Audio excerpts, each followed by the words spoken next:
Chapter 1. Stop chasing approval, the invisible chain. Imagine you are walking through a crowded room. As you move, you are subconsciously scanning faces. You are looking for a nod, a smile, or a look of recognition. When you receive it, your brain releases a small hit of dopamine. You feel safe. But when you see a frown, or worse, indifference, you feel a prickle of anxiety. This is the approval-seeking mechanism. In our evolutionary past, being liked by the tribe was a survival necessity.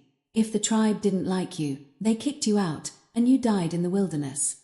But in the modern world, this survival mechanism has become an emotional prison.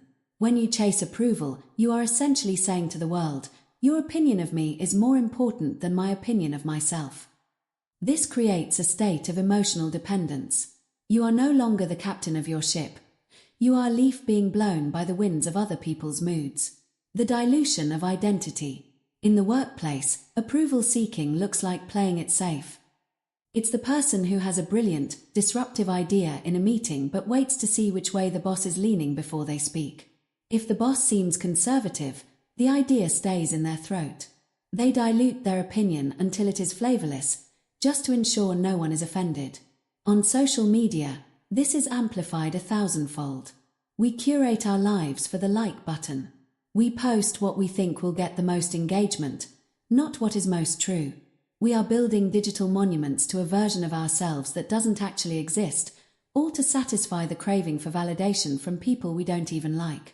The problem is that every time you dilute yourself to be liked, you lose a piece of your cold confidence. Confidence cannot exist in a vacuum of identity. If you are constantly changing colors like a chameleon to fit your surroundings, you eventually forget what your original color was. You become a shadow, and no one respects a shadow. Approval is a loan. Self-respect is ownership. This is the core philosophy of this book. Think of approval as a high-interest loan. You get the money, the good feeling, upfront, but the interest rates are astronomical.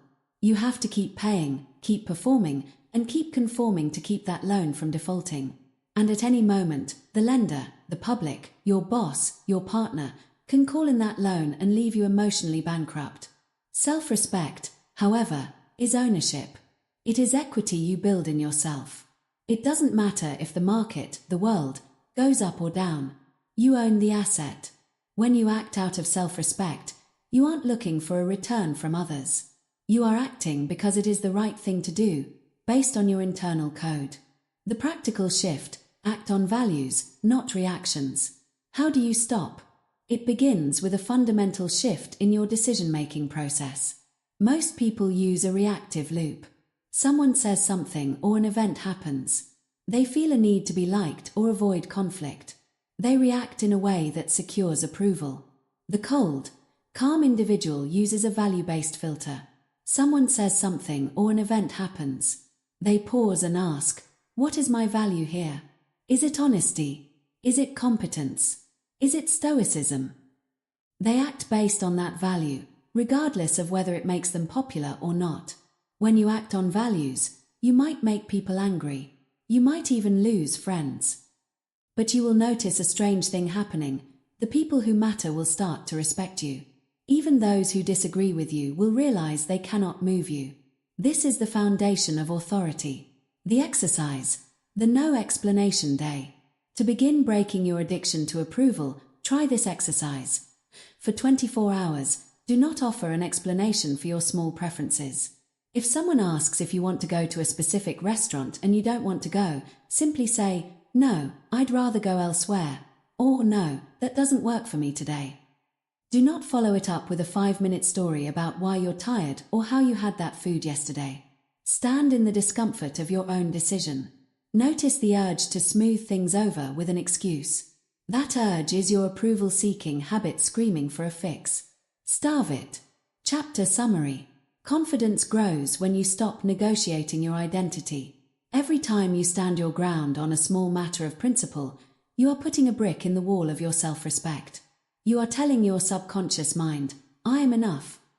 Stop chasing the loan of approval. Start building the equity of self-respect. Repetition phrase: approval is a loan. Self-respect is ownership. Chapter 2. Control your emotional temperature, the internal thermostat. Every human being carries an internal thermostat. Most people have their settings dialed to reactive.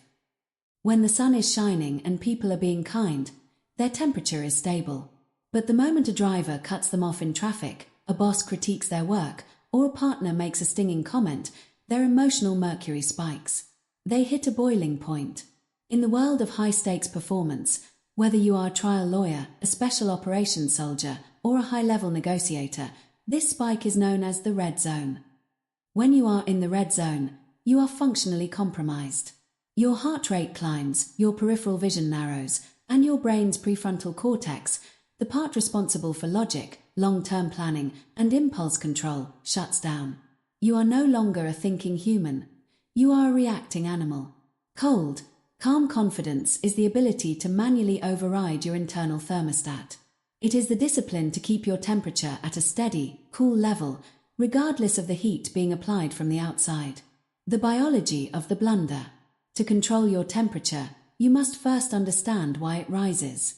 When you experience a perceived threat, and in the modern world, a threat is usually an insult to your ego rather than a physical predator, your amygdala triggers the fight or flight response. Adrenaline and cortisol flood your system. This was useful when we had to fight off wolves. It is disastrous when you are trying to win a corporate board meeting. Think back to the last time you lost your temper. Perhaps you snapped at someone you love. Perhaps you sent a scathing email in the heat of the moment. In that split second, you felt a surge of righteous energy. It felt good to strike back. But what happened 10 minutes later? Or an hour later? The emotional hangover set in. You realized that your spike caused you to say things you didn't mean, reveal information you should have kept secret, or damage a relationship that took years to build. Every time you spike, you pay a tax. You pay it in lost respect, lost opportunities, and lost self-esteem. The person who cannot control their temperature is a person who cannot be trusted with power. If I know that I can make you angry just by saying a specific word or challenging your status, then I own you. I have the remote control to your behavior. The psychological advantage of the cold room. In any human interaction, there is a temperature differential. If two people are arguing and both are at a boiling point, the situation is chaotic and unpredictable. But if one person is boiling and the other remains at a cool, steady 68 degrees, the power dynamic shifts instantly. The person who stays calm holds the psychological high ground. Imagine a high-pressure negotiation. One party is getting frustrated. They are red-faced, raising their voice and gesturing wildly. They are leaking information with every movement. They are showing their desperation. The other party sits back, hands folded, face neutral. They speak in a low, measured tone. They offer no emotional hooks for the angry person to grab onto. Who is in control of that room? The calm person is seeing the board with total clarity. They can see the other person's weaknesses, their fears, and their tells. While the angry person is burning through mental energy, the calm person is conserving it. This is the stare of the Stoic. It isn't about being a robot, it's about being a fortress. In conflict, silence and stillness are more intimidating than shouting. Shouting signals a loss of control. Stillness signals a surplus of it. The social cost of losing your cool. We live in an era of outage culture, where people are encouraged to be emotionally loud. But in the real world of leadership and influence, losing your cool is viewed as a sign of low status. High-status individuals are expected to be the heat sink for their organization or family. A heatsink is a component in a computer that draws heat away from sensitive parts to prevent a crash. When the company is losing money or a project is failing, the cold, calm leader doesn't join the panic. They absorb the heat. They stabilize the environment. When you lose your temper, you are essentially telling the world, this situation is bigger than I am. I cannot handle this. Conversely, when you remain calm under fire, you are signaling, I am bigger than this situation. I have the resources to handle this. Tactical tools for temperature control. How do you actually do this when your heart is pounding and your face is flushed? You need a circuit breaker, a physical or mental action that stops the spike before it reaches the boiling point. 1. The 4-7-8 breathing technique. This is a physiological hack. By breathing in for 4 seconds, holding for 7, and exhaling for 8, you force your parasympathetic nervous system to engage. You are manually telling your brain that there is no tiger in the room. You cannot be in a state of biological panic and follow this breathing pattern at the same time. 2. The outer observer perspective. When you feel a spike coming on, mentally zoom out. Imagine you are a camera in the corner of the ceiling watching the scene. See yourself as a character in a movie. When you detach and observe the emotion rather than being the emotion, the sting vanishes. You can say to yourself, "Isn't that interesting? My heart rate is increasing. My ego is feeling threatened." By labeling the feeling, you tame it. 3. The 24-hour rule for digital heat. Never send a communication while your temperature is above baseline. If an email makes you angry, write the most vicious response you can imagine, and then save it in your drafts. Leave it for 24 hours. In 99% of cases, you will delete that draft the next morning and replace it with a 3-sentence, professional response. The person who waits 24 hours wins the war. Clarity in the eye of the storm. Confidence is not the absence of fear or anger. It is the mastery of them. The cold in cold confidence refers to the analytical, detached state of mind that allows you to make the right move when everyone else is making the fast move. When you control your temperature, you become the most dangerous person in the room, not because you are aggressive, but because you are unshakable. You become the eye of the hurricane. While everything else is spinning in a blur of emotion and reaction, you remain still. And from that stillness comes the power to act with surgical precision. Chapter summary. Your emotions are a wonderful compass, but they are a terrible map. They can tell you how you feel about a situation, but they should never dictate your next move. Every time you react, you surrender a piece of your sovereignty. Every time you remain calm, you reclaim it. Remember, the world will try to pull you into its chaos. It will try to bait you, provoke you, and overheat you. Your job is to stay cool. The repetition phrase, calm is power, reaction is surrender. Chapter 3. Build evidence, not affirmations. The great self-help lie. If you walk into the self-help section of any bookstore, you will find a common theme: just believe in yourself. You are told to stand in front of a mirror every morning and recite phrases like, "I am a winner," "I am powerful," "I am confident." There is a fundamental problem with this approach. Your brain has a built-in bullshit detector. When you stand in front of that mirror and tell yourself you are a millionaire while your bank account is overdrawn, or you tell yourself you are a fearless leader while you are terrified of your own shadow, your subconscious knows you are lying. This creates a state of cognitive dissonance. You are trying to paint over a crumbling foundation with a fresh coat of positive vibes. It doesn't work. In fact, research shows that for people with low self-esteem, positive affirmations actually make them feel worse because they highlight the gap between who they are and who they are pretending to be. Cold, calm confidence is not a feeling you conjure up out of thin air. It is a logical conclusion based on a set of data points. It is not imagined, it is earned. The self-trust deficit. Confidence is, at its most basic level, the ability to trust yourself.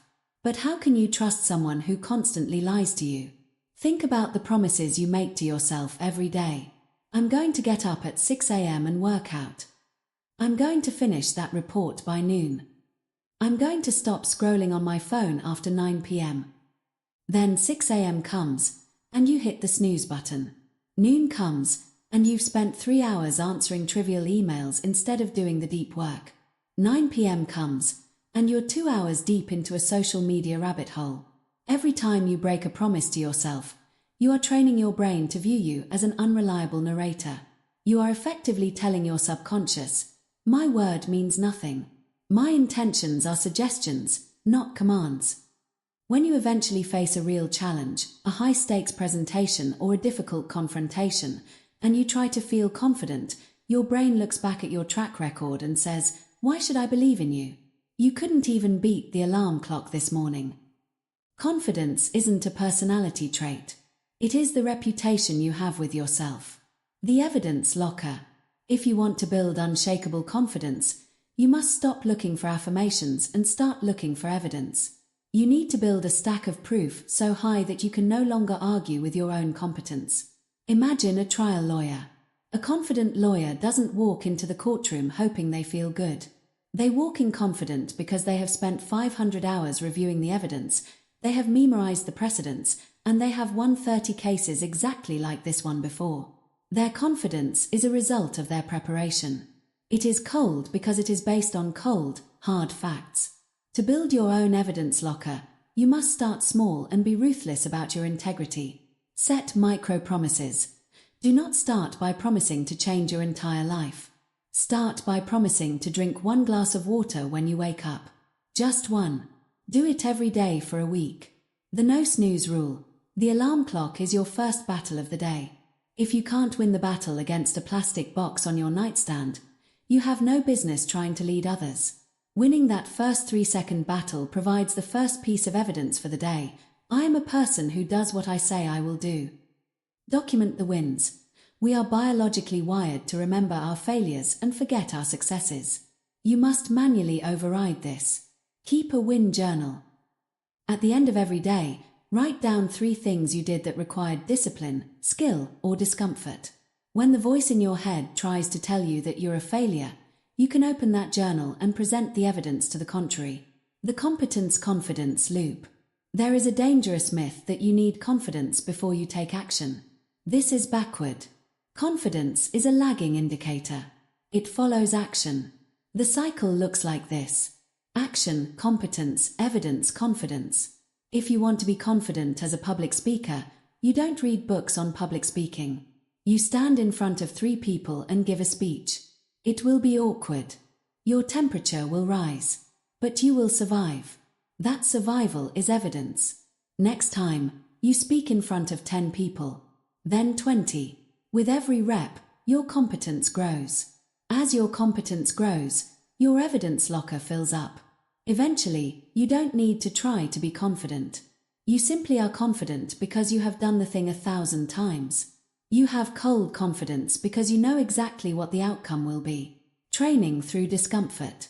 One of the most powerful forms of evidence is the proof that you can endure discomfort. Insecure people are slaves to their comfort. They only act when they feel ready or inspired. The cold, calm individual acts regardless of how they feel. They use discomfort as a metric for growth. This is why many high performers use physical challenges, cold showers, marathon running, heavy lifting, to build their mental architecture. When you stand under a freezing stream of water at 5 a.m., your brain is screaming at you to get out. It is telling you that you are in danger. By staying under that water, you are proving to yourself that yourself, the observer, is stronger than your feelings, the reaction. You are building evidence that you can remain calm while your body is in a state of stress. This evidence transfers directly to the boardroom or the battlefield. When a crisis hits at work, your brain remembers the cold shower. It says, "We have been in stress before, and we remain still. We can do it again." Faith versus fact. Affirmations are based on faith. Evidence is based on fact. Faith can be shaken. A bad day, a cruel comment from a stranger, or a minor setback can shatter a faith-based ego. But facts are stubborn things. If you have run 10 miles every day for a month, no one can tell you that you are lazy. The evidence exists. If you have studied your craft until you can perform it in your sleep, no one can tell you that you are a fraud. The evidence exists. Stop trying to convince yourself that you are great. Start doing things that prove you are capable. Build a body of work that makes self-belief unnecessary. When you have enough evidence, you don't need to shout your worth from the rooftops. You don't need to post hustle quotes on Instagram. You can sit in a room, silent and still, knowing exactly what you are capable of. That is the essence of cold, calm confidence. Chapter summary. Confidence is not a gift. It is a result. It is the byproduct of discipline. If you feel a lack of confidence right now, do not reach for a book of affirmations. Reach for a task that you have been avoiding. Do it. Then do it again. Collect your proof. Build your stack. Let your actions speak so loudly that you don't have to say a word. The repetition phrase, Confidence is earned, not imagined. Chapter 4. Become comfortable with silence. The terror of the void. Nature abhors a vacuum, and so does the insecure mind. Think about the last time you were in an elevator with a stranger, or sitting across from someone on a first date when the conversation hit a natural lull. What did you feel? For most people, that silence feels like a physical weight. It feels awkward, heavy, and threatening. To relieve that pressure, most people begin to leak words. They make a comment about the weather, they crack a self-deprecating joke, or they offer up information no one asked for. This is what I call the chatterbox trap. When you feel the need to fill every silence, you are signaling to everyone in the room that you are uncomfortable. You are signaling that you cannot handle the tension of the void. Cold, calm confidence is the ability to sit in that void without flinching. It is the understanding that silence is not an absence of communication. It is one of the most powerful forms of communication available to a human being. While the amateur uses words to hide their nerves, the professional uses silence to command the room. The status of the speaker. In social dynamics, there is a direct correlation between the amount of unnecessary noise a person makes and their perceived status. Low-status individuals often feel they must earn their place in a conversation. They talk fast, they interrupt, and they over-explain. They are terrified that if they stop talking, they will be forgotten or judged. They use noise as a shield. High-status individuals, however, understand that their presence is enough. They speak with economy. They are comfortable letting a question hang in the air for 3 seconds before answering. They are comfortable looking someone in the eye and saying nothing at all. Think about the archetype of the strong, silent type in cinema and history. The stoic philosopher, the veteran commander, the master negotiator. Their power doesn't come from what they say. It comes from the weight of what they don't say. When a person who rarely speaks finally opens their mouth, the room goes dead silent to listen. Why? Because they have built up verbal equity. By not wasting words on trivialities, they have made their words valuable. If you want to be respected, you must stop being a leaky faucet of information and start being a reservoir. Silence as a strategic weapon in negotiation. In the world of business and negotiation, silence is a tactical nuclear weapon. Most people are so uncomfortable with silence that they will do almost anything to break it, including compromising their own position. Imagine you are selling a service. You state your price, it will be $10,000.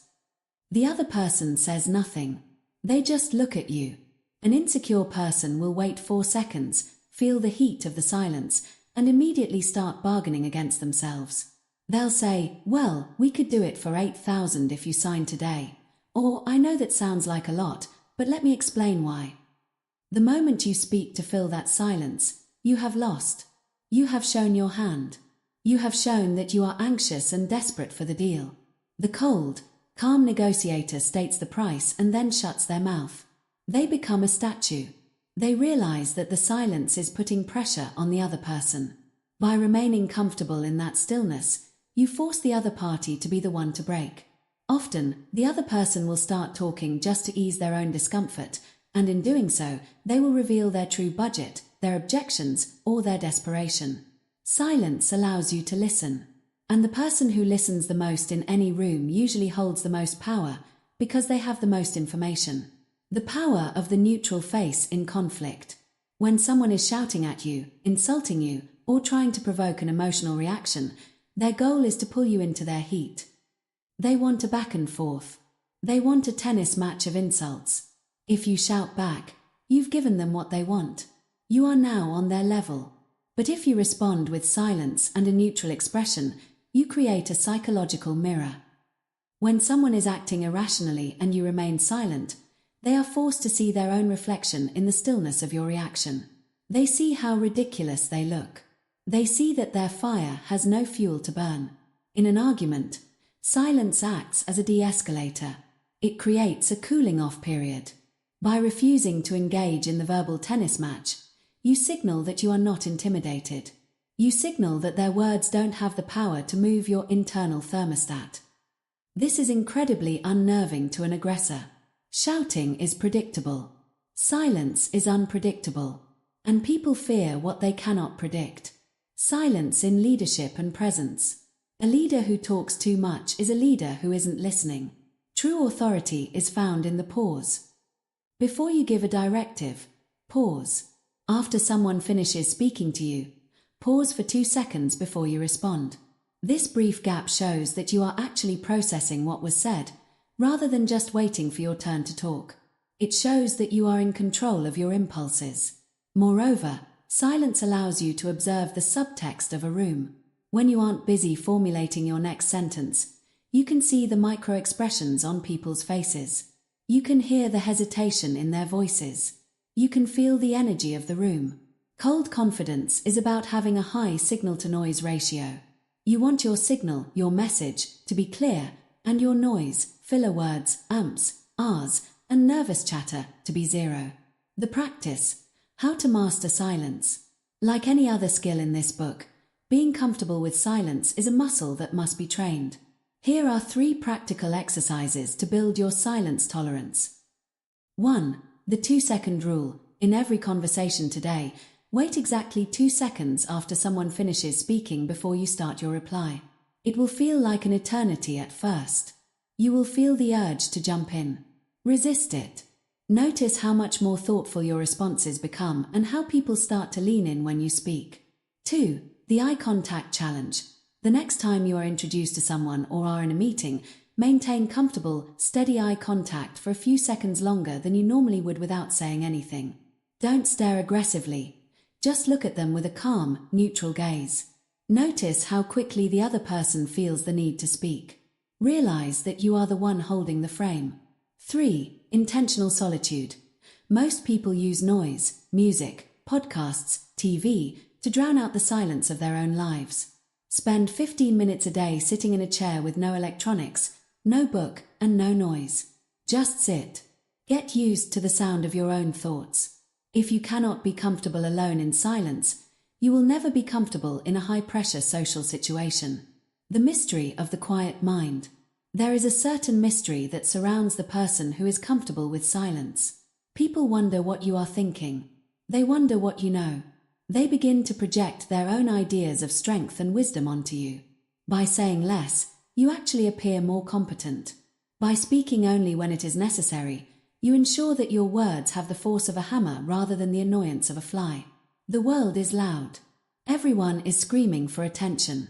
The person who doesn't need attention, the person who can sit in the cold, calm center of the silence, is the one who truly owns the room. Chapter summary. Silence is not a sign of having nothing to say. It is a sign of having the discipline not to say it. It is the ultimate tool for negotiation, the ultimate shield in conflict, and the ultimate signal of authority. When you stop filling the air with noise, you start filling the room with your presence. The repetition phrase, silence forces respect. Chapter 5. Detach from outcomes. The paradox of the choke. In the world of professional sports, there is a phenomenon known as the choke. It happens to the best in the world. A world-class golfer misses a 3-foot putt with the championship on the line. A legendary basketball player misses 2 free throws in the final seconds of the game. A brilliant surgeon's hand trembles during a routine procedure because the patient is a high-profile dignitary. In all these cases, the physical skill hasn't vanished. The person still knows how to do the job. What changed was their level of attachment to the outcome. When you become overly attached to a specific result, your brain interprets the possibility of failure as a threat to your survival. Your cold confidence evaporates, replaced by a desperate, hot anxiety. You stop focusing on the mechanics of the action and start focusing on the consequences of the result. You start thinking about the trophy, the critics, the money, or the embarrassment. And that is exactly when you lose. Cold, calm confidence is rooted in a concept called outcome independence. It is the ability to walk into any situation, a high-stakes sales pitch, a first date, or a physical confrontation, and be perfectly okay with whatever happens. You want the win, but you don't need the win to remain whole. The smell of desperation. In human social dynamics, there is nothing more repulsive than the smell of desperation. We are biologically tuned to detect when someone needs something from us, whether it's a job, a signature on a contract, or a like on a photo. When you are attached to an outcome, you leak signals of neediness. Your voice might go slightly higher. You might talk faster to keep the other person's attention. You might agree with things you don't actually believe in just to keep the peace. You are essentially begging for a specific result. In sales, there is a saying, the person who is most willing to walk away from the table always has the most power. This is detachment in action. When you are detached, you don't beg. You present your value, you state your terms, and you allow the other person to make their choice. If they say no, your internal state remains unchanged. You don't feel diminished because your worth wasn't tied to their yes. Ironically, this detachment is exactly what makes you more attractive and more persuasive. People are drawn to those who seem to have their own gravity. When you don't need their validation, they begin to crave yours. The Stoic dichotomy of control. This concept isn't new.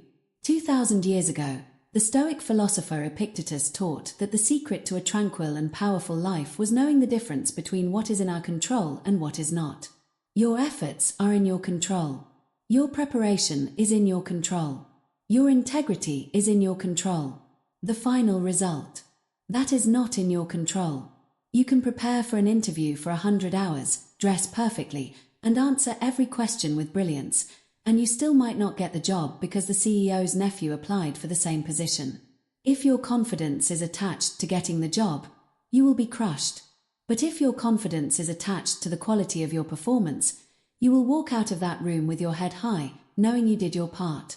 Cold, calm confidence is about moving your mental scoreboard from the outside to the inside. You judge yourself by the input, not the output. Focus on the process, not the prize. Imagine you are a mountain climber. If you spend the entire climb looking at the peak, you are going to trip over the rock right in front of you. The peak is the outcome. The rock in front of you is the process. To build unshakable confidence, you must fall in love with the process. In business, stop obsessing over the revenue target. Obsess over the number of quality outbound calls you make today. In fitness, stop obsessing over the number on the scale. Obsess over the fact that you haven't missed a workout in 30 days. In socializing, stop obsessing over whether people think you're cool. Obsess over being the most present and attentive listener in the room. When you focus on the process, your anxiety disappears. Why? Because the process is something you can actually do. You can't do $1 million in sales. You can do 10 phone calls. By focusing on what is doable, you stay in a state of action rather than a state of worry. The operating room mentality. Think about a surgeon. If a surgeon is thinking about the patient's family in the waiting room or the potential for a malpractice suit, they are going to make a mistake. They have to detach. They view the patient not as a life or death outcome, but as a series of technical problems to be solved. They are cold because they have to be. If they were warm, emotional, and attached, they would be dangerous. You must adopt this operating room mentality in your own life. When you face a crisis, ask yourself, what are the technical steps required right now? Don't ask, how bad will this look if I fail? One question leads to a solution, the other leads to paralysis. The practice of detachment, the worst-case scenario. One of the best ways to train detachment is a technique called negative visualization. Before you walk into a situation that makes you nervous, take a moment to imagine the absolute worst-case scenario. Imagine you fail completely. You lose the deal. You get rejected. You look like a fool. Then, ask yourself, will I still be alive? Will I still have my skills? Can I still wake up tomorrow and try again? The answer is almost always yes. By staring the monster of failure in the face, you realize it has no teeth. Once you are no longer afraid of the worst-case scenario, the outcome loses its power over you. You are free. You can now perform with 100% of your energy because 50% isn't being wasted on fearing failure. Release the result. There is a profound sense of peace that comes when you finally let go of the need to control the world. You realize that you are an operator. Your job is to show up, execute your training, stay true to your standards, and then step back. Whatever the world decides to do with your effort is the world's business. This isn't about being lazy or not caring. It's about caring so much about the quality of your work that you refuse to let a bad result discourage you. It's about having the cold discipline to keep moving forward when the scoreboard says you're losing, and the calm wisdom to stay grounded when the scoreboard says you're winning. When you detach from the outcome, you become unshakable. You become the person who can walk through fire because you know that even if you get burned, you are still who you are. Chapter summary. Anxiety is the gap between where you are and where you want to be. Detachment closes that gap by keeping you firmly in the now. Control your inputs. Master your process. Do your duty. And then, let go. When you stop needing the results often start chasing you. The repetition phrase, focus on effort, release the result. Chapter 6. Train your mind to pause. The curse of the instant reaction. We live in the era of instant. We have instant messaging, instant news, and instant gratification. This cultural speed has conditioned our brains to believe that the faster we respond, the more efficient we are. We feel a frantic pressure to reply to a text the second it vibrates in our pocket. We feel the need to have a witty comeback the moment someone challenges us. We feel the need to make a decision the second a problem lands on our desk. But in the realm of cold, calm confidence, speed is often the enemy of power. When you react instantly, you are not acting, you are being acted upon. You are a set of biological if-then statements. If someone insults me, then I get angry. If the stock market drops, then I panic. If I make a mistake, then I apologize profusely. This is the life of a leaf in a storm. To become the storm itself, you must master the single most important emotional skill in the human toolkit, the pause. The sacred space between stimulus and response. There is a famous quote often attributed to the psychiatrist and Holocaust survivor Viktor Frankl, between stimulus and response there is a space. In that space is our power to choose our response. In our response lies our growth and our freedom. For the average person, that space is microscopic. It is so small that it is virtually non-existent. The stimulus and the response are fused together. They are triggered. When you are triggered, you have no freedom. You are a slave to your nervous system. Cold confidence is the act of manually widening that space. It is taking that microscopic gap and stretching it into a wide, cool canyon. In that canyon, you can breathe. You can observe. You can think. And most importantly, you can choose. The person who can pause for even 3 seconds in a high-pressure moment is more powerful than the person who can lift 500 pounds. The pause is the ultimate expression of self-mastery. The neurobiology of the hijack. To understand why the pause is so difficult, we have to look at the wiring of the brain. When you encounter a stressful stimulus, the information hits your amygdala, the brain's primitive alarm system, before it reaches the prefrontal cortex, the logical, human part of the brain. The amygdala is fast. Its job is to keep you alive. It doesn't care about your presence or your leadership. It only cares about fight, flight, or freeze. Within milliseconds, it floods your body with adrenaline. Your heart rate spikes. Your breathing becomes shallow. This is what psychologists call an amygdala hijack. Your logical brain has been taken hostage by your primitive brain. The pause is the mechanical override for this hijack. By forcing a physical delay, you give the signal enough time to travel from the primitive amygdala to the sophisticated prefrontal cortex. You are literally waiting for your human brain to come online. The tactical breath, the body's kill switch for panic. The fastest way to initiate a pause is through the breath. You cannot think your way out of a physiological spike, but you can breathe your way out of it. When you feel the heat of a reaction, that tightening in your chest or the heat in your neck, your first move must be a tactical breath. Inhale deeply through your nose for 4 seconds. Hold that breath for 4 seconds. Exhale slowly through your mouth for 4 seconds. This isn't just relaxing. This is a physiological command. By controlling your breath, you are sending a signal through the vagus nerve to your brain saying, there is no immediate physical threat. Stand down. The cold in cold confidence comes from this ability to drop your heart rate on command.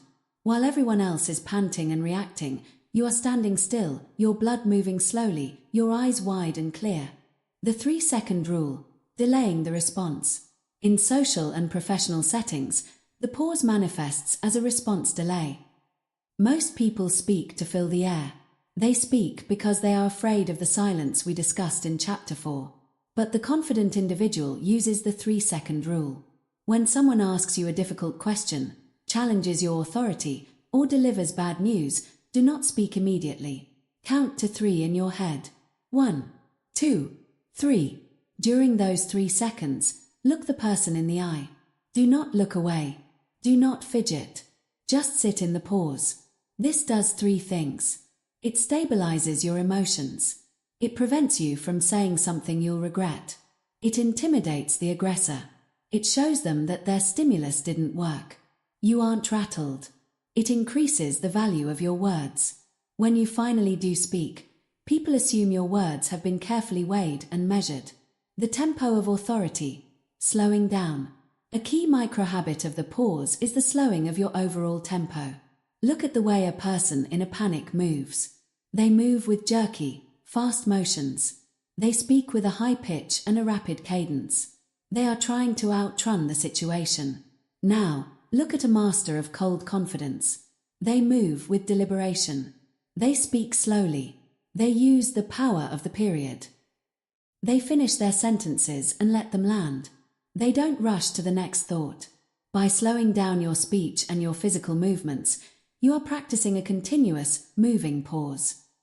You are signaling to your own brain, and to everyone around you, that you are the one who dictates the tempo of the environment. You are the conductor, not the instrument. Training the pause. Practical exercises. You cannot wait for a major crisis to try to learn the pause. You must train it in the small, mundane moments of your life so that it is muscle memory when the stakes are high. 1. The notification test. The next time your phone pings with a notification, do not pick it up. Sit there and look at the phone. Notice the itch to grab it. Notice the tiny spike of dopamine and curiosity. Let that feeling wash over you. Wait 60 seconds before you touch it. You are training your pause muscle against a minor stimulus. 2. The red light meditation. When you are at a red light in traffic, don't reach for the radio or your phone. Just sit. Use those 90 seconds to practice your tactical breathing. View the red light as a forced pause workout. 3. The wait to respond challenge. In your next 5 conversations, make it a goal to be the last person to speak in every exchange. Wait until the other person has completely finished, count to 2, and then respond. Notice how much more information you gather when you aren't rushing to interrupt. The ultimate power, choice. The person who can pause is the only person who is truly free. Everyone else is just a collection of habits and reactions. When you train your mind to pause, you gain the ability to choose the cold move. In a negotiation, the cold move might be to walk away. In an argument, the cold move might be to stay silent. In a crisis, the cold move might be to pivot the entire strategy. You cannot see the cold move if you are blinded by the hot reaction. The pause is the filter that removes the emotion and leaves the strategy. It is the moment where you stop being a victim of your circumstances and start being the architect of your destiny. Chapter summary. Power doesn't come from the force of your reaction. It comes from the depth of your deliberation. The world will try to rush you. It will try to make you panic. It will try to force a hot response out of you. Do not let it. Breathe. Count. Wait. When you control the pause, you control the power. The repetition phrase. Pause first. Power follows. Chapter 7. Eliminate the need to explain yourself. The footnote syndrome. We have all been there. Someone asks you for a favor you can't fulfill, or invites you to an event you don't want to attend. You say no, but you don't stop there. You immediately follow that no with a frantic, 5-minute monologue about your busy schedule, your grandmother's birthday, the traffic, and your recent bout of exhaustion. You are providing footnotes to your existence. This habit is what I call the footnote syndrome, and it is one of the most common leaks of confidence in the modern world. We feel a crushing moral obligation to justify our choices, our boundaries, and our very presence. We think that by providing reasons, we are being polite. We think we are smoothing things over. But in the language of cold, calm confidence, over-explanation is a signal of submission. It tells the world, I am not sure if I have the right to make this decision, so I am presenting my evidence for your approval. Please tell me my reason is good enough so I can feel okay about myself. When you over-explain, you are not communicating, you are pleading. You are handing the other person the gavel and asking them to judge your life. The subtext of the explanation. Every communication has two layers: the text, what you actually say, and the subtext, what your behavior says about your status. The text, I can't come to the party because I have to work early, and I've been feeling a bit under the weather lately, so I really need the sleep. The subtext, I am afraid you will be mad at me. I am looking for your permission to stay home. Does my excuse meet your standards for a valid reason? Now, consider the alternative.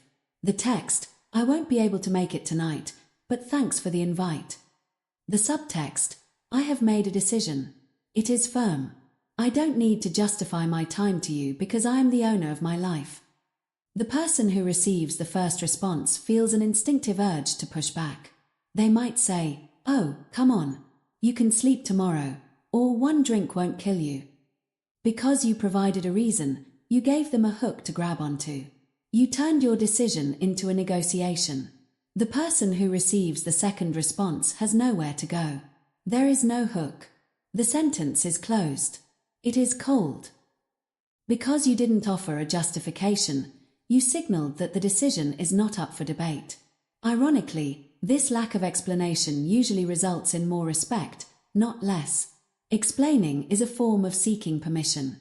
At its root, the need to explain yourself is a remnant of childhood. When you are a child, you have to explain yourself to your parents and teachers. You don't have autonomy. Your reasons determine whether you get punished or rewarded. Many people carry this childhood frame into their adult lives. They treat their boss, their partner, and even random strangers on the internet like authority figures who need to be satisfied with an explanation. But a confident adult understands that no is a full sentence. You do not owe the world a roadmap of your logic.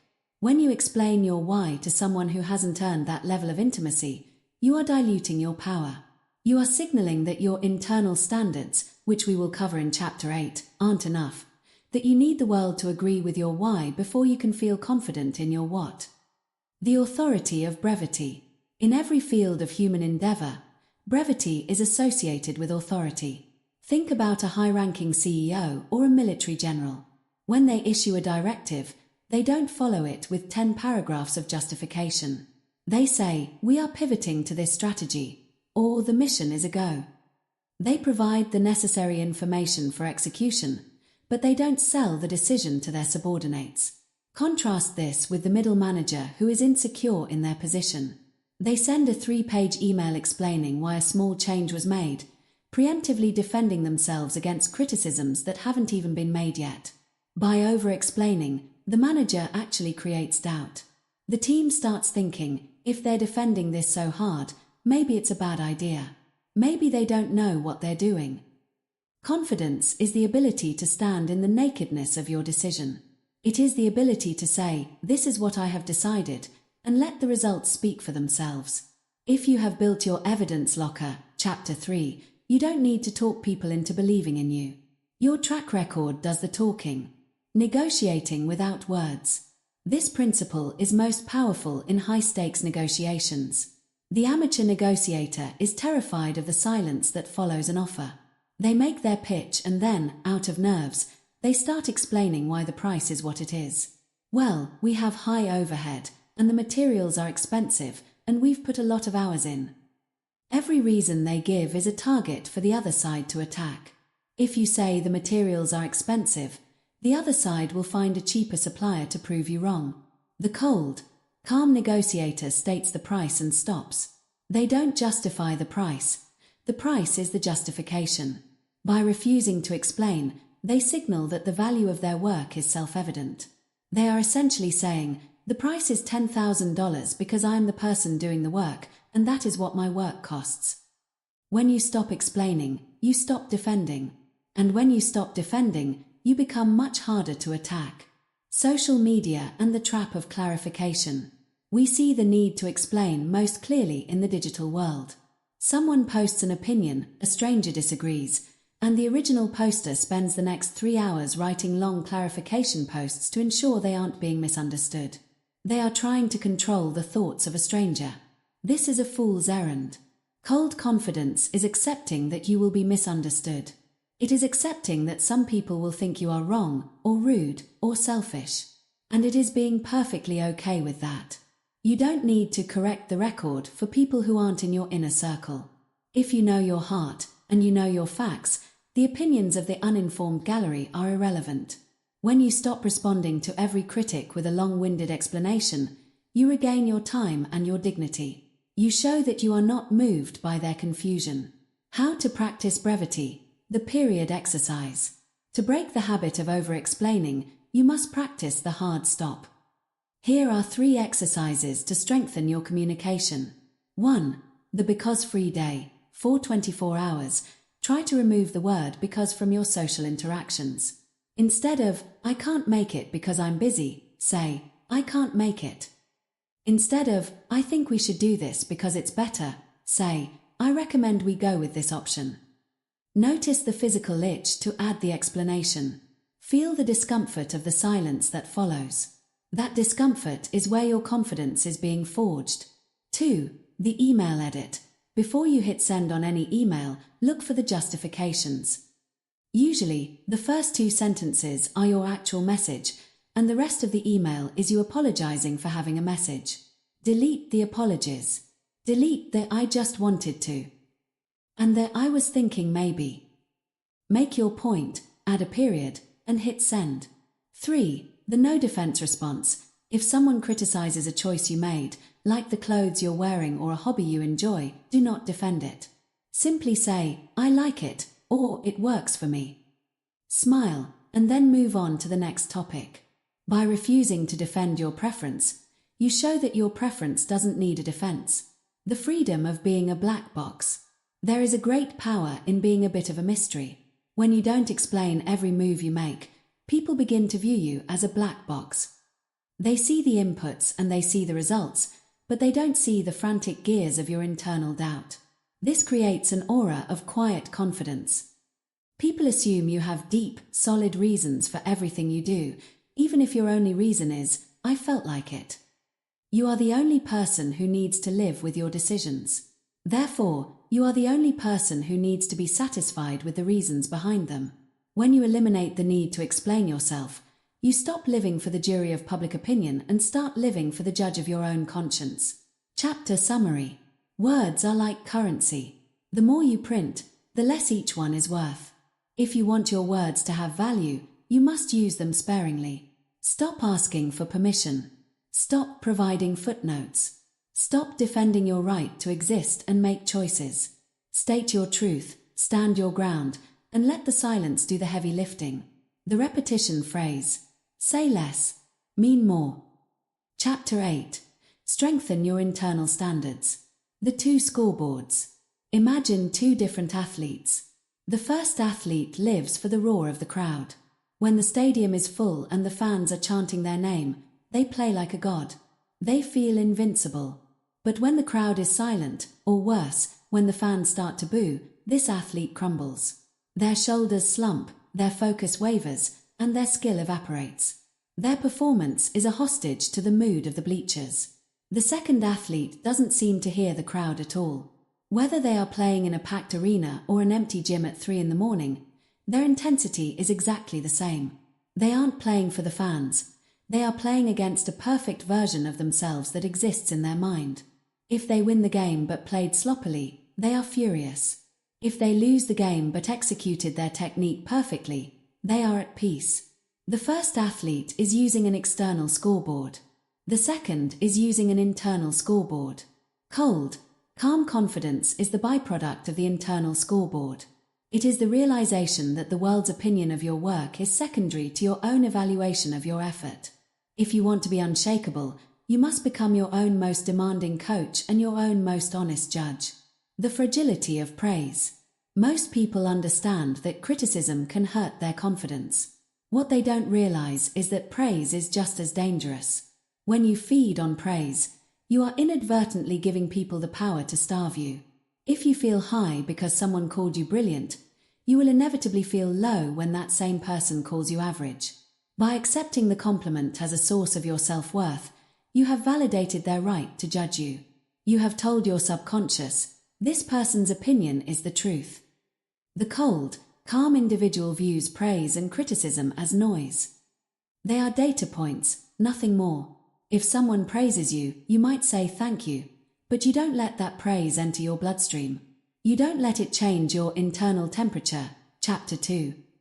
You check the praise against your internal standards. Did you actually do a great job? Or were you just lucky? Did you give 100%? Or did you skate by on 60%? If you know you slacked off, the praise of 1,000 strangers shouldn't make you feel successful. It should make you feel like a fraud. Conversely, if you know you did your absolute best and adhered to your principles, the mockery of the entire world shouldn't make you feel like a failure. The Warren Buffett test. The legendary investor Warren Buffett often asks a profound question that separates the confidence fakers from the confidence owners. Would you rather be the world's greatest lover, but have everyone think you are the world's worst? Or would you rather be the world's worst lover, but have everyone think you are the world's greatest? Your answer to this question reveals your scoreboard. The person who chooses the second option, to be a failure but be perceived as a success, is a person who will never have true confidence. They are living in a house of cards, terrified that one day the world will find out the truth. They are performers, not operators. The person who chooses the first option, to be great but be perceived as a failure, is the person who possesses cold, calm confidence. They have a secret greatness. They don't need the world to know they are winning because they have the evidence, chapter 3, in their own pocket. They are grounded in reality, not in optics. Building your personal code. To strengthen your internal standards, you must define what those standards are. Most people wander through life reacting to the expectations of others. They want to be a good employee, a nice person, or successful. But these are vague, external definitions. You need a personal code of conduct. This is a set of non-negotiable rules that dictate how you show up, regardless of who is watching. Your code might include things like, I am never late to a commitment. I speak the truth, even when it's uncomfortable. I finish what I start. I do not complain about things I cannot control. I maintain my physical health as a matter of self-respect. When you have a code, your confidence becomes cold because it becomes binary. Did I follow my code today? Yes or no? If the answer is yes, then you are a success. It doesn't matter if you lost money, got rejected, or had a bad day. You met the standard. You kept your integrity. Integrity comes from the root word integer, meaning whole or undivided. When your internal standards and your external actions are perfectly aligned, you are a whole person. There are no cracks in your foundation for anxiety to leak through. The athlete, the creator, and the entrepreneur. Look at the most unshakable figures in history. They all shared an obsession with internal benchmarks. The athlete, Kobe Bryant, was famous for his Mamba mentality. He would show up to the gym hours before his teammates, not to show off, but because his internal standard required that level of preparation. He didn't need a coach to yell at him. He was already yelling at himself. His confidence on the court was cold because he knew he had outworked everyone else. The crowd's opinion was irrelevant to the work he had already put in. The creator, consider the artist who refuses to sell out. They could make more money by following a trend, but their internal standard for art won't allow it. They would rather struggle and be proud of their work than be rich and ashamed of it. Their confidence comes from their artistic purity. The entrepreneur, the founder of a disruptive company, often hears no 1,000 times. If they relied on an external scoreboard, they would have quit on day one. But they are measuring themselves against a vision that only they can see. They have an internal map that tells them they are on the right track, even when the world thinks they are lost. Dealing with the social mirror. The hardest part of living by internal standards is that it often makes you different. Most people are social mirrors. They reflect back whatever the group thinks. If the group is lazy, they are lazy. If the group is outraged, they are outraged. When you stop looking in the mirror of the group and start looking at your own scoreboard, you will face social pressure.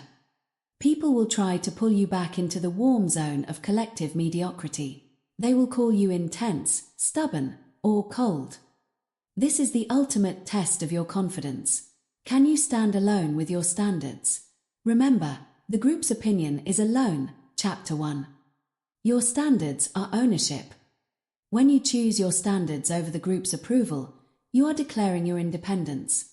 You are saying, I am the architect of my own worth. The daily review, calibrating your compass. To maintain cold confidence, you must perform a daily audit. At the end of every night, do not check your social media likes. Do not check your bank account as a measure of your soul. Instead, ask yourself these 3 questions. Did I adhere to my personal code today? Where did I let an external reaction dictate my internal state? What is one thing I did today that only I know about, which required discipline? This 3rd question is vital. Doing something difficult that no one else sees is the fastest way to build an internal scoreboard. It might be doing 10 extra push-ups when the gym is empty. It might be choosing not to eat the junk food when you're alone in the kitchen. It might be spent an hour studying a difficult topic when you could have been watching TV. These invisible wins are the fuel of cold confidence. They are the proof that you are not performing for an audience. You are performing for the judge inside you. My standard is the scoreboard. In sports, the scoreboard is the final authority. It doesn't care about effort, intentions, or almosts. It only cares about the score. In the life of an unshakable individual, the scoreboard is your internal set of benchmarks. When someone tries to insult you, you look at your scoreboard. Have you been honest? Have you been disciplined? Have you been kind? If the scoreboard says yes, then the insult is a lie. It has no weight. It cannot move you. When someone tries to flatter you, you look at your scoreboard. Did you actually hit your targets? Did you actually lead with excellence? If the scoreboard says no, if you know you were lucky or lazy, then the flattery is a lie. It cannot puff you up. By living this way, you become a static factor in a variable world. You are the one thing that doesn't change when the wind shifts. Chapter summary. Confidence is not about convincing the world that you are great. It is about convincing yourself that you are reliable. Stop looking at the stands. Stop listening to the cheers or the boos. Keep your eyes on your own mechanics. Keep your focus on your own code. When you become the most rigorous judge of your own life, the judgments of others lose their power. You are no longer a performer seeking applause. You are an operator executing a mission. The repetition phrase, my standard is the scoreboard. Chapter 9. Turn discomfort into training. The comfort trap. We live in the most comfortable era in human history. We have climate-controlled rooms, food delivered to our doors with a swipe of a finger, and entertainment that numbs every moment of boredom. Our biology, however, was forged in the fires of extreme hardship. We are the descendants of survivors who endured ice ages, famines, and constant physical threats. Because our modern world has removed most physical dangers, our survival instincts have pivoted towards social and emotional dangers. We view a difficult conversation with a boss, a potential rejection from a romantic interest, or a public speaking engagement as if they were life-threatening predators. Most people spend their lives trying to avoid these threats. They seek a life of maximum comfort and minimum friction. But here is the cold truth. Comfort is the graveyard of confidence. If you never lift a weight, your muscles atrophy. If you never face social or emotional resistance, your confidence withers. When you spend your life avoiding discomfort, you are essentially telling your subconscious mind that you are fragile, that you cannot handle the world. The smaller you make your world to avoid pain, the more scary the remaining world becomes. Cold, calm confidence is built by doing the exact opposite. Instead of running from discomfort, you must begin to view it as your most effective training partner. The confidence workout. Imagine you walked into a gym for the first time. You see a 300-pound barbell. If you try to lift it immediately, you will likely injure yourself and quit. But if you start with the 10-pound dumbbells, your muscles experience micro tears. As those tears heal, the muscle grows back stronger. Eventually, the 10-pound weight feels light. Then you move to 20, then 50, then 100. Confidence works through the exact same mechanism of hypertrophy. Every time you do something that makes you uncomfortable, something that makes your heart race and your palms sweat, you are performing a confidence representative. You are creating micro tears in your fear response. When you survive that discomfort, and you always do, your brain recalibrates. It says, "That was stressful, but we didn't die. We are more capable than I thought." The goal is not to eliminate fear. The goal is to increase your discomfort tolerance so that fear no longer has the power to stop you. You don't want a life without pressure. You want the presence that comes from being forged in it. Reframing, from threat to challenge. The difference between a person who panics and a person who remains cold and calm often comes down to a single mental flip, the move from a threat state to a challenge state. Biologically, the stress response is the same for both. Your heart beats faster, your breathing quickens, and your focus narrows. In a threat state, you interpret these physical signals as a sign that you are in danger. You think, "I'm shaking, I'm going to fail, everyone will see I'm a fraud." This creates a feedback loop that leads to the emotional spike we discussed in Chapter 2. In a challenge state, you interpret the exact same signals as battle prep. You think, "My heart is racing because my body is pumping oxygen to my brain. I am becoming more alert. This adrenaline is fuel for my performance." The cold, calm individual views stress as a performance enhancer. They don't want to be relaxed before a big moment, they want to be activated. They recognize that the pit in their stomach isn't fear, it's the engine starting up. When you reframe stress as training, the stress loses its ability to paralyze you. It becomes the wind beneath your wings. Rejection therapy, the no rep. One of the most potent forms of discomfort is rejection. For most people, a no feels like an indictment of their value. They take it personally. They let it crush their confidence for weeks. To build cold confidence, you must treat rejection as a data point. Consider the story of entrepreneurs who practice rejection therapy. They go out into the world and intentionally ask for things they know will result in a no. They might ask a stranger for $100, or ask a restaurant for a secret menu item that doesn't exist. The first time they get rejected, it stings. But by the 10th time, the sting is gone. By the 100th time, they realize that a no is just a sound a human makes, it has no power to hurt them. They become inoculated against rejection. When you are no longer afraid of no, you become dangerous. You start asking for the promotion, the date, the discount, and the opportunity that others are too afraid to pursue. You realize that the discomfort of the rejection is a small price to pay for the evidence that you can survive it. Stress inoculation, how the elite train. In elite military units like the Navy SEALs or top-tier emergency medical teams, they use a process called stress inoculation training. They don't just teach the skills, they teach the skills while the trainee is exhausted, cold, wet, and being screamed at. Why?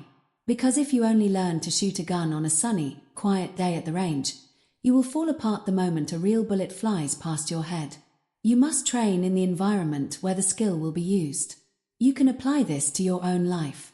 If you have a big presentation coming up, don't just practice in your bedroom. Practice it while standing on a cold balcony. Practice it while playing loud, distracting noises on your speakers. Practice it while your heart rate is elevated from a set of burpees.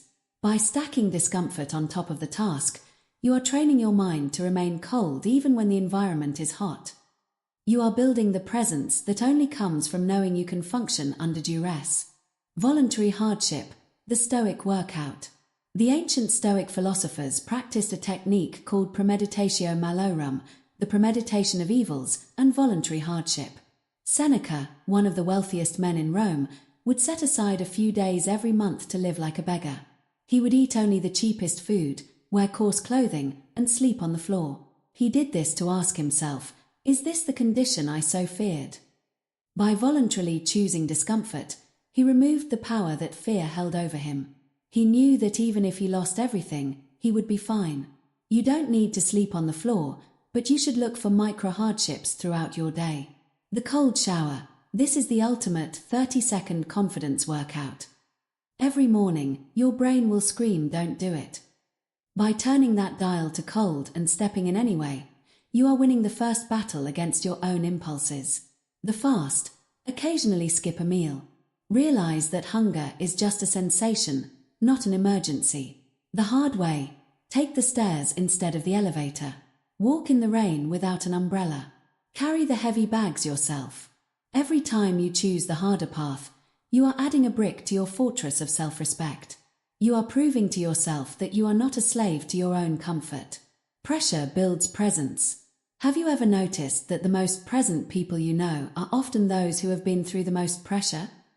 A person who has survived a war, a major illness, or a massive business failure often has a cold, calm aura. They don't sweat the small stuff. They don't get flustered by a rude comment or a late flight. Why? Because their discomfort threshold is so high that the daily annoyances of life don't even register as weight. This is the goal. You want to train so hard and lean into discomfort so frequently that the high-pressure moments of other people become low-pressure moments for you. You want to be the person who can stand in the middle of a chaotic corporate merger or a family crisis and feel nothing but clarity. You aren't cold because you are heartless. You are cold because you are presence-heavy. You have so much evidence of your own resilience that the fire of the world can't burn you anymore. The training log. Start keeping a discomfort log. Every day, write down one thing you did that you didn't want to do. I made the awkward phone call. I didn't use an umbrella in the rain. I sat in the front row of the seminar instead of the back. At first, the list will seem trivial, but over months and years, these logs represent the workout history of your soul. You will look back and see the moment you stopped being a person who reacts to the world and started being a person who trains for it. Chapter summary. Discomfort is not an obstacle to your confidence. It is the source of it. Every moment of stress is a rep. Every rejection is a set. Every high-pressure situation is the championship game you have been training for. Stop asking for an easy life. Start asking for the strength to endure a difficult one. When you stop fearing the burn of discomfort, you become unshakable. You realize that the very thing you are running from is the thing that will set you free. The repetition phrase, pressure builds presence. Chapter 10. Live Unshakeable. From Practice to Identity. Throughout this book, we have discussed confidence as a series of technical skills. We talked about controlling your temperature, building a stack of evidence, mastering silence, and training in the fires of discomfort. If you have been applying these lessons, you have likely noticed small shifts in how the world responds to you. People listen longer when you speak. They challenge you less. They sense a weight to your presence that wasn't there before. But there is a final stage to this journey. It is the transition from practicing these skills to embodying them. When you start, you are a person who is trying to be confident. You are consciously thinking about your breathing, your pauses, and your internal scoreboard. But living unshakable means you have reached the level of unconscious competence. You no longer do confidence. You are confidence. This is the identity shift from a reactive person to a grounded operator. A reactive person is a victim of their environment. They are a thermometer, reflecting the heat of the room. A grounded operator is a thermostat. They set the temperature. They move through the world with a cold clarity that allows them to see through the noise, the drama, and the ego of others to find the most effective path forward. The anatomy of the grounded operator. What does it look like to live as a grounded operator? First, there is an economy of movement. An unshakable person doesn't fidget. They don't pace nervously. They don't leak energy through constant, meaningless gestures. Their physical presence is efficient. When they move, it is with purpose. When they stay still, they are as solid as a mountain. This physical stillness is the external manifestation of an internal quiet. Second, there is a binary perception of the world. The grounded operator has fully internalized the Stoic lessons of Chapter 5 and Chapter 8. They see every event in one of two categories: within my control or outside my control. If it is outside their control, the weather, the stock market, the opinion of a stranger, it is discarded from their mental processing. They don't waste a single calorie of energy worrying about it. If it is within their control, they address it with surgical precision. Third, there is a refusal to be moved. To be unshakable means that your internal standards are so strong that the social mirror no longer has the power to distort your self-image. If you are criticized, you don't recoil. If you are praised, you don't inflate. You stay at baseline. You are cold to the manipulation of others because you are warm with the knowledge of your own integrity. The integration of the 9 pillars. To live unshakable, the 9 pillars we have built must work in unison, like the gears of a high-performance engine. When a crisis hits, you train your mind to pause, ch6. In that pause, you control your emotional temperature, ch2. You look at the situation and detach from the outcome, ch5, focusing only on the next correct move. You execute that move based on your internal standards, ch8, not for the approval of others, ch1. You eliminate the need to explain, ch7, your decision, letting the evidence, ch3, of your results do the talking. You remain comfortable with silence, ch4, as the world reacts to you. And you view any resulting stress as more training for your discomfort tolerance, ch9. This is the loop of the unshakable. It is a self-reinforcing cycle. Each time you complete the loop, your confidence becomes denser. You become harder to trigger and easier to respect. You are no longer playing a part. This is simply how you operate. The static factor, becoming the eye of the storm. In any chaotic system, there is a need for a static factor, the one thing that stays the same while everything else is changing. When a company is going through a merger, when a family is going through a loss, when a team is losing in the final minutes of a game, they look for the static factor. They look for the person who isn't crying, screaming, or panicking. They look for the cold, calm individual. By living unshakable, you become that person. This is the highest form of leadership. Leadership isn't about being the loudest or the most aggressive. It is about being the most grounded. When you are unshakable, your calm becomes contagious. Your presence stabilizes the people around you. They begin to breathe at your rhythm. They begin to adopt your pause. You don't need to give a speech to lead. You simply need to exist in your cold, calm state. People will naturally gravitate toward you because, in a world of chaos, strength is the ultimate currency. The maintenance of the unshakable mind. You must understand that unshakable does not mean invulnerable. You are still human. You will still feel the hot surge of anger. You will still feel the cold prickle of fear. The difference is that you have a maintenance protocol. Living unshakable requires a daily calibration of the compass. You must continue the practices that built this state. You must continue to seek out discomfort. You must continue to audit your internal scoreboard. You must continue to value your silence. Confidence is like a garden. If you stop weeding it, the weeds of approval seeking and emotional reactivity will slowly crawl back in. Morning routine. Start your day with a cold move. A cold shower, a difficult workout, or 20 minutes of silent meditation. Set your temperature before the world tries to set it for you. Evening audit. Review your scoreboard. Did you act on values or reactions today? Where did you leak power? Information diet. Protect your mind. If you fill your brain with the hot noise of social media outrage and trivial gossip, you will find it much harder to remain cold in your decision-making. The power of quiet confidence. There is a specific flavor to the confidence we have built in this book. It is quiet. Loud confidence is often a mask for deep insecurity. The person who brags, who dominates conversations, and who constantly needs to prove they are the alpha is a person who is still chasing approval. They are performing for an audience. Their confidence is warm and fragile. Quiet confidence has nothing to prove. It is the confidence of the person who knows they can handle the situation, so they don't need to talk about it. They don't need the biggest chair in the room or the most likes on a post. They are content to sit in the corner, observe, and act only when necessary. This quiet state is the most intimidating and respected form of human presence. It suggests a depth of power that is cold because it is under total control. It is the confidence of the predator vs the prey. The prey is loud and frantic. The predator is silent and still. The final identity shift. The grounded operator. As you finish this book, I want you to stop seeing yourself as a student of confidence. I want you to see yourself as an operator. An operator doesn't hope things go well. They have a plan. They have a code. They have a tempo. When they walk into a room, they aren't looking for a vibe, they are bringing the vibe. The world will continue to be a chaotic, noisy, and often unfair place. People will still try to bait you.